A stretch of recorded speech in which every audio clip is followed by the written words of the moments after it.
김경수 없는 특검은 미역 없는 미역국입니다. 18일 국회 본회의는 추경철도 중요하지만 우리나라 민주주의 근간을 뒤흔든 사건인 드루킹 댓글 조작 사건의 진상을 밝히는 특검법 처리는 더더욱 중요합니다.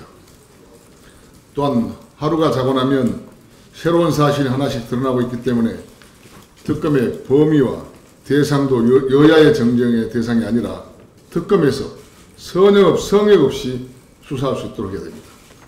첫째, 김경수 전 의원 현 더불어민주당 경남지사 후보는 드루킹 특검의 수사 대상에 반드시 포함시켜야 됩니다.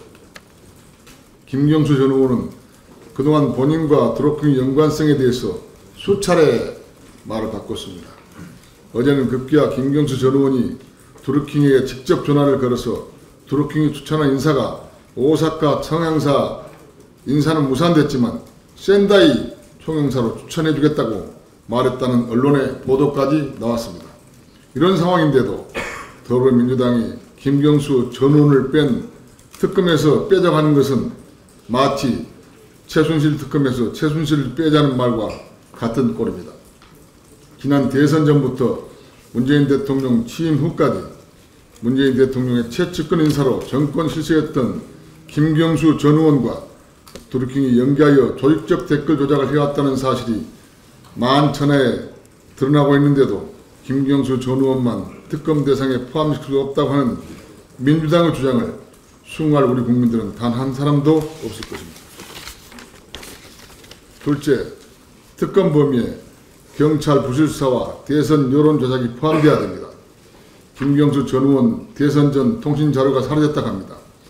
통신자료 확보 절차는 수사의 가장 기본입니다. 수학으로 따지면 1+1과 같은 단순한 덧셈과 같은 기초 중의 기초입니다. 그런데도 불구하고 경찰과 검찰이 2달 넘게 미적거리다가 통신자료 보존 기간을 넘긴 것입니다.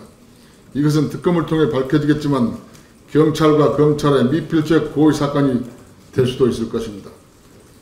대선 전 드루킹 일당의 댓글 공작과 김경수 전 의원의 관계의 규명이 핵심인데 이것이 빠지게 됐다는 것은 말도 안 되고 있을 수도 없는 일입니다. 이것은 경찰과 검찰이 의도적으로 은폐했다고 볼 수밖에 없습니다.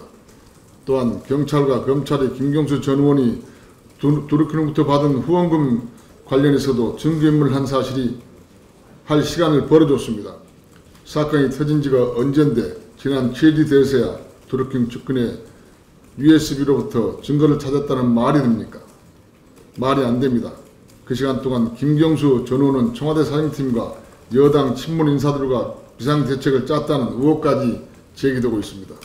아무리 논리적으로 따져봐도 당연히 김경수 전 의원과 경찰과 검찰의 의도적 증거인멸 수사 은폐는 특검에 포함되는 것이 당연합니다. 그런데도 불구하고 더불어민주당은 어깃장을 놓으며 이들을 특검에서 제외하자고 하는데 이것은 염치도 없고 양심도 없는 우리 국민들을 바보로 보는 후한무치한 끝을 보여주는 것입니다. 다시 말씀드리지만 김경수 없는 특검은 미역국 없는 미역국이나 다름없습니다. 그런데도 더불어민주당이 이들을 계속 비한다면 국민들과 하늘의 심판이 있을 것이라고 강력히 경고합니다.